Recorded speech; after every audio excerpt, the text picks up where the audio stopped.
En el video de hoy hablaremos sobre configuraciones de turbo con montaje trasero o remoto, es decir, el motor en la parte delantera y el turbo en un lugar alejado del motor en la parte trasera del vehículo, generalmente al final de todo. Aprenderemos las ventajas y desventajas de esta configuración y veremos si es una mala idea. Además, aprenderemos lecciones muy importantes sobre la turboalimentación y cazaremos algunos mitos comunes. Así que comenzamos. Empecemos con la pregunta más obvia. ¿Por qué? ¿Por qué alguien querría montar un turbo remotamente? Bueno, el motivador principal suele ser el espacio, o las limitaciones de espacio, porque puede ser muy difícil encontrar el espacio requerido para un turbo y toda su plomería asociada en el compartimento del motor de un automóvil que vino siendo atmosférico de fábrica.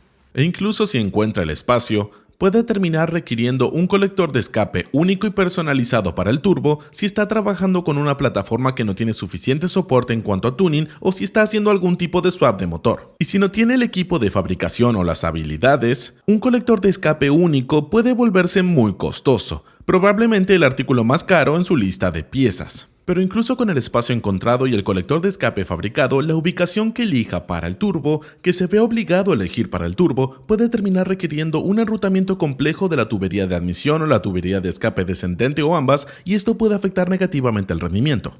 Además de esto, un turbocompresor es una fuente importante de calor, así que el espacio que se ve obligado a elegir puede terminar impactando negativamente algunos de los componentes alrededor del turbo debido al calor adicional, reduciendo su vida útil. Una configuración de turbo de montaje remoto es una especie de camino de menor resistencia para resolver estos problemas de espacio y calor.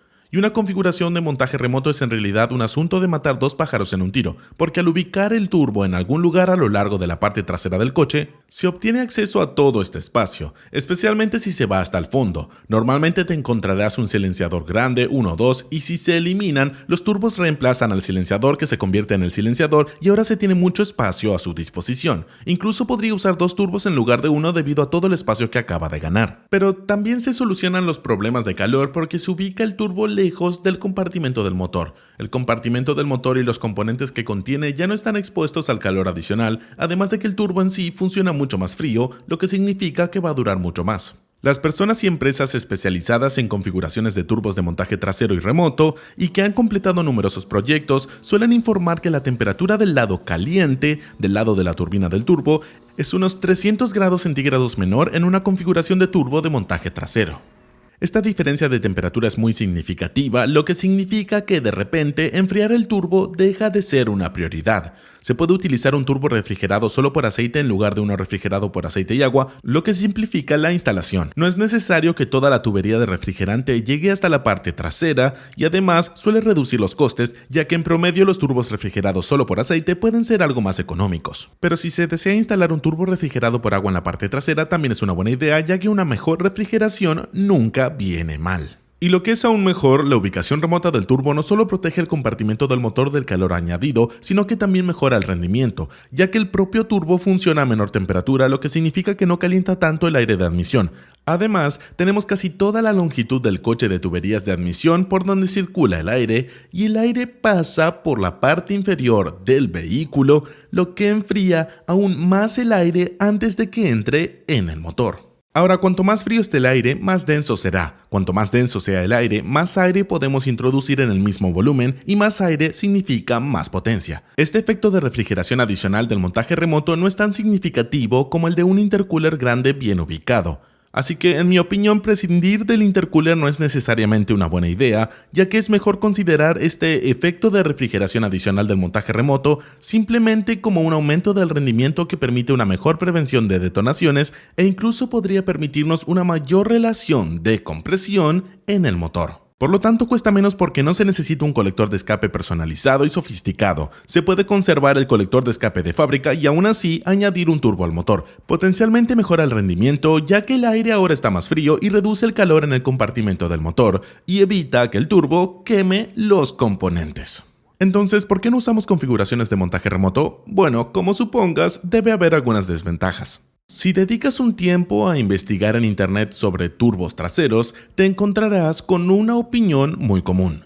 Y esta opinión dice así: un coche con un turbo trasero tendrá mucho retraso, se sentirá muy letárgico y lento al conducir y este retraso se debe a que el turbo está lejos del motor, por lo que tiene que presurizar toda la tubería de admisión del coche. Claro que presurizar esto lleva tiempo y este retraso se conoce como retraso del turbo. Esto simplemente no es cierto. Y creo que esta opinión sobre los turbos traseros y remotos proviene de una interpretación errónea del principio de funcionamiento del turbocompresor y del retraso del turbo. Permíteme hacerte una pregunta muy sencilla. Aquí tengo dos turbocompresores. Este es un turbocompresor muy pequeño y está funcionando a 14.5 psi o un bar de soplado.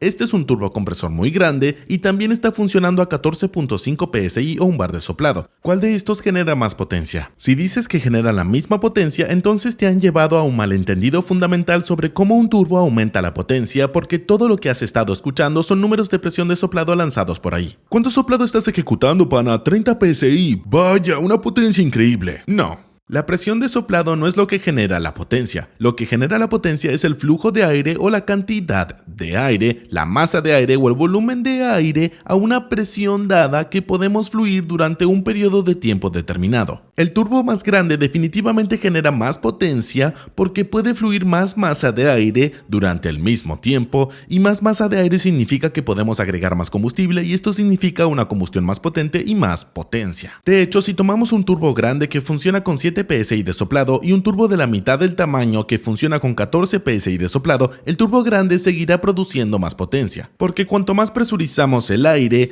más caliente se vuelve el aire, menos denso es y más difícil se vuelve enfriarlo, hacerlo denso y hacerlo bueno para el motor. Entonces, idealmente lo que se desea ejecutar es la cantidad mínima de presión de impulso y la cantidad máxima de flujo de aire para su nivel de potencia objetivo. Pero nuevamente no puede ejecutar un turbo gigante en un motor pequeño, porque el motor pequeño luchará para producir suficientes gases de escape para superar la inercia de las grandes y pesadas ruedas del turbo grande, y eso será un retraso del turbo. Entonces, en última instancia, no puede tenerlo todo. Es imposible con los turbos o con cualquier otra cosa en la vida. En cambio, debe priorizar lo que más le importa y sacrificar lo que menos importa. Ahora pongamos todo esto en la perspectiva de nuestra configuración de turbo de montaje trasero. Ahora, cualquier turbocompresor pequeño, incluso relativamente moderno, fluye fácilmente alrededor de 400 pies cúbicos de aire por minuto. Esto es 11.300 litros de aire por minuto, y eso es a un bar o 14.5 psi fuera de soplado. Esto nos da alrededor de 188 litros de aire por segundo. Por lo tanto, incluso un turbocompresor pequeño es más que capaz de llenar todo el desplazamiento de incluso el motor de un coche más grande muchas veces en un solo segundo. Debe ser capaz de hacer esto porque cuando funciona a 5000 RPM, un motor de 4 tiempos de 2 litros y 4 cilindros consume 5000 litros de aire por minuto o 83 litros por segundo. Digamos que tenemos 4 metros de tubería de admisión desde la parte trasera del coche donde está el turbo hasta el motor. Digamos que la tubería de admisión tiene un diámetro de 6,35 centímetros o 2.5 pulgadas. Esto nos da un volumen de 12.67 litros. Ahora podrías decir, vaya, ¿son dos motores de 6 litros que el turbo tiene que llenar constantemente? No, no lo es. Un motor consume aire constantemente. La tubería de admisión, no. Una vez que el turbo llena este volumen, permanece lleno hasta que sueltas el acelerador. El turbo reduce su velocidad y el flujo de aire y la presión de sobrealimentación caen. Cuando vuelves a acelerar, los 12.67 litros de volumen son una gota en el océano de la capacidad del turbo de 188 litros de aire por segundo a un bar de sobrealimentación. Y la contribución al retraso de los 12 litros adicionales de volumen es insignificante, porque el turbo tarda 0.067 segundos en llenar los 12 litros adicionales.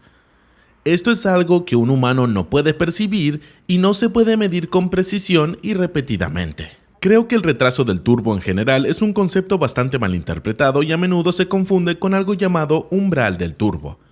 Y esta confusión es en realidad, creo, la razón clave por la que muchas personas creen que un turbo de montaje remoto será inherentemente lento y perezoso.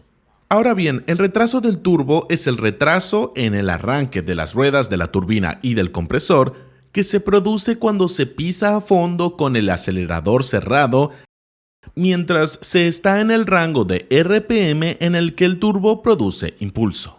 El conductor percibe el retraso del turbo como un retraso de tiempo en la respuesta del acelerador. Entonces pisas a fondo el acelerador, hay un pequeño lapso de tiempo en el que el par motor no entra y luego entra.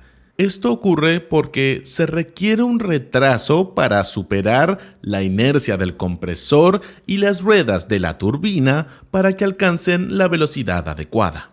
El umbral de sobrealimentación o punto de actuación del turbo es un fenómeno diferente y son las RPM a las que el turbo comienza a producir un soplado significativo. Ahora bien, estas dos cosas le parecen muy similares a un conductor, porque en un coche turboalimentado fuera del soplado, especialmente en un coche con un turbo grande y una baja relación de compresión, cuando el motor está fuera del impulso, por debajo del umbral de sobrealimentación, el motor se sentirá lento. La sensación será muy similar a una respuesta deficiente del acelerador, pero en realidad no es solo una respuesta deficiente del acelerador, es una falta de par motor, pero se siente como si el motor no respondiera. Lo pisas a fondo, pero no pasa mucho hasta que llegas al umbral del turbo y luego llegas allí, digamos a 4000 RPM, entra el torque, el coche comienza a acelerar con más ferocidad. Y esto se siente similar al turbo lag. Lo pisas a fondo, no pasa nada, y si lo pisas por debajo del umbral de impulso, no pasa nada. Así que la sensación es similar, pero es algo completamente diferente. Y aquí está la cosa, los turbocompresores modernos prácticamente han matado el turbo lag tradicional. Debido a que el retraso del turbo tiene que ver con la inercia de las ruedas de la turbina y el compresor, los turbocompresores modernos con sus palanquillas muy livianas, titanio, lo que sea, ruedas de compresor y ruedas de turbina muy livianas, junto con sus carcasas centrales de cojinetes de bolas y otras innovaciones, se han vuelto muy fáciles de poner en marcha, tienen muy poca inercia, así que algo como un turbo BorgWarner EFR, póngalo en un automóvil, ajústelo correctamente al motor, el conductor promedio tendrá muchas dificultades para notar cualquier retraso del turbo. Pero aquí está lo importante para nosotros, para una configuración montada en la parte trasera, la longitud de la tubería de admisión que el turbo tiene entre el turbo y el motor no tiene nada que ver con la inercia del compresor y las ruedas de la turbina, y por lo tanto la longitud de la tubería de admisión realmente no contribuye al retraso del turbo de ninguna manera significativa. Como hemos visto, alrededor de 0.06 segundos, eso no existe. Entonces, ¿un turbo montado remotamente contribuye al retraso del turbo? No. ¿Pero contribuye a un mayor umbral del turbo? Sí, sí lo hace. Entonces, ¿de dónde viene el aumento del umbral del turbo? Si el problema no es la tubería de admisión, entonces debe ser la tubería de escape. Debido a que el gas de escape debe recorrer la distancia adicional a través de la tubería desde el motor hasta el turbo, el gas de escape tarda algún tiempo en cubrir esta distancia y esto conduce a un aumento del umbral de impulso. No. El gas de escape viaja alrededor de 120 metros por segundo. Digamos que su automóvil tiene 4 metros de largo, tiene 4 metros de tubería de escape. Los 4 medidores adicionales añaden 0.03 segundos de tiempo extra para que los gases de escape lleguen al turbo. Así que no. El problema con la longitud adicional de la tubería de escape es que drena la energía de los gases de escape. Esto es lo que provoca un aumento del umbral de sobrealimentación. A menudo en mis videos al hablar de turbocompresores digo que es la energía térmica de los gases de escape la que impulsa el turbo. Y casi siempre recibo un comentario que dice: te equivocas, es la energía cinética. Y sí, me equivoco, es la energía cinética. Pero lo digo a propósito porque hay que preguntarse de dónde viene la energía cinética. Si los gases de escape estuvieran mágicamente fríos, ¿tendrían la misma energía cinética? Definitivamente no. Cuando la válvula de escape se abre dentro de un motor, el gas caliente y presurizado comienza a escapar incluso sin la acción del pistón, el empuje ascendente. De hecho, gran parte de los gases de escape escapa del motor incluso antes de que el pistón haga nada al respecto. Imagínate un horno caliente. Al abrir las puertas de un horno caliente, ¿el aire caliente se queda adentro? Por supuesto que no. En cambio, sale a raudales y te da una pequeña ola de calor en la cara. Los gases de escape funcionan de la misma manera. El problema con un turbo de montaje remoto es que los gases de escape, al viajar hacia la tubería más larga, pierden su energía cinética. Lo pierde porque está pasando calor a la tubería. lo está pasando a la superficie de la tubería y luego el aire circundante que corre por debajo del automóvil enfría la tubería, con lo que la tubería transfiere el calor al aire circundante. Entonces, para compensar la energía cinética reducida del gas de escape que desperdicia al viajar a través de esta tubería, tenemos que agregar más gas de escape para obtener la misma velocidad de la turbina. En otras palabras, necesitamos girar más porque más RPM son más gases de escape. Estamos compensando la calidad reducida del gas de escape con una mayor cantidad de gases de escape, lo que termina siendo un umbral de impulso mayor. Tenemos que girar a unas RPM más altas para acelerar las cosas y producir un soplado significativo. Ahora, realmente no podemos deshacernos de este efecto negativo del aumento de la longitud de la tubería de escape, pero podemos reducirlo y se trata de tratar de mantener el calor allí. Entonces, la primera forma de reducir el efecto negativo es envolver o aislar de alguna manera la tubería de escape. Esto evitará o reducirá el efecto de los gases de escape que pasan su calor y por lo tanto su energía cinética al aire circundante. Evita que el aire circundante enfríe demasiado la tubería de escape, pasar demasiado calor al aire circundante, así que todo es cuestión de aislar, mantener el calor en el gas de escape. Así que envolver una vez, 2 veces, algún tipo de protección contra el aire, todo ayuda. La cosa número 2 que puedes hacer es elegir el tamaño correcto de la tubería de escape. No demasiado grande, es mejor ser conservador y elegir uno más pequeño porque la fórmula para el área de superficie de un cilindro o una tubería tiene el radio al cuadrado en él. Un aumento del 10% en el diámetro de la tubería conduce a un aumento del 20% en el área de superficie. Más área de superficie es simplemente más superficie para que el gas de escape pase su calor a la tubería, para perder su calor, para perder su energía cinética. Entonces, cuanto más área de superficie tengas, mayor será tu umbral de impulso. Lo último que puedes hacer para ayudar a tu motor es elegir una rueda de turbina más pequeña o mejor aún, si puedes encontrar una buena, una adecuada, un turbo de geometría variable. Una rueda de turbina pequeña necesita menos gases de escape para alcanzar la velocidad, por lo que reducirá tu umbral de impulso, pero si la eliges demasiado pequeña, terminarás ahogando tu motor a altas RPM y reducirás tu potencia máxima. Un turbo de geometría variable puede ayudar mucho a una configuración de montaje remoto, ya que actúa como una rueda de turbina pequeña a bajas RPM, pero como una rueda de turbina más grande a altas RPM. Entonces, si puedes encontrar una adecuada y te lo puedes permitir, definitivamente es una buena idea para una configuración de montaje en remoto. Ahora hay 3 problemas más que debemos discutir acerca de las configuraciones de montaje remoto y son ruido, retorno de aceite y potencial de daños. Si has ejecutado una configuración de silenciador de fábrica completa antes, prepárate para mayores niveles de ruido y eso se debe a que tus turbos ahora son tus silenciadores.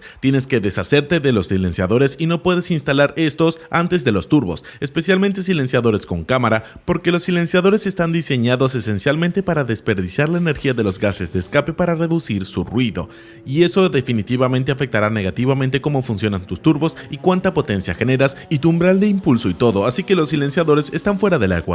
Ahora, los turbos son silenciadores bastante buenos en sí mismos, pero no son silenciadores y el sonido probablemente no será demasiado desagradable, pero será un aumento de ruido. Sin embargo, hay una pequeña ventaja aquí porque los turbos ahora están fuera del motor. Todos los ruidos del turbo serán muy audibles, así que por ejemplo si decides correr sin válvulas de escape, todos los estatututus serán muy audibles porque el turbo no está amortiguado por los confines del compartimento del motor y toda la insulación de sonido del compartimento del motor. Entonces, dependiendo de tu aplicación, esto podría ser un pequeño beneficio divertido. El segundo problema es el retorno de aceite.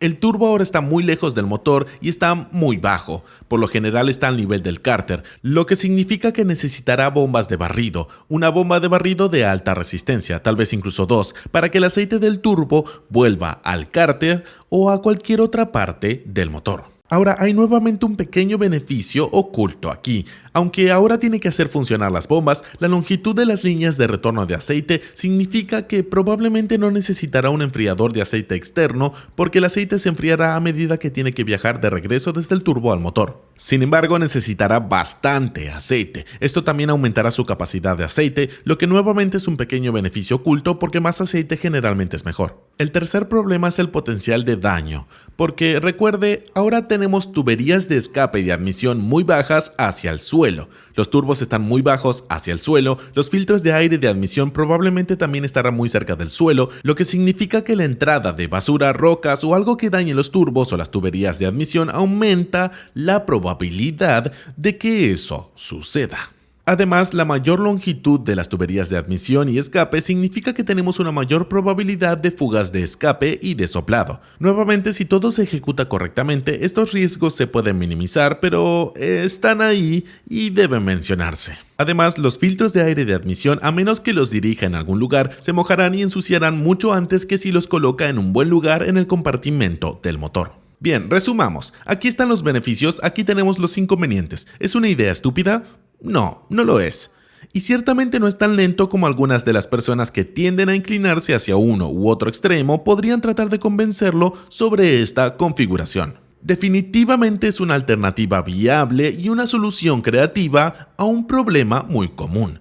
Y como cualquier otra cosa, tiene sus ventajas y desventajas y depende de usted ver cuál de estos pesa más para su aplicación particular y tomar la decisión si estaba considerando una configuración como esta.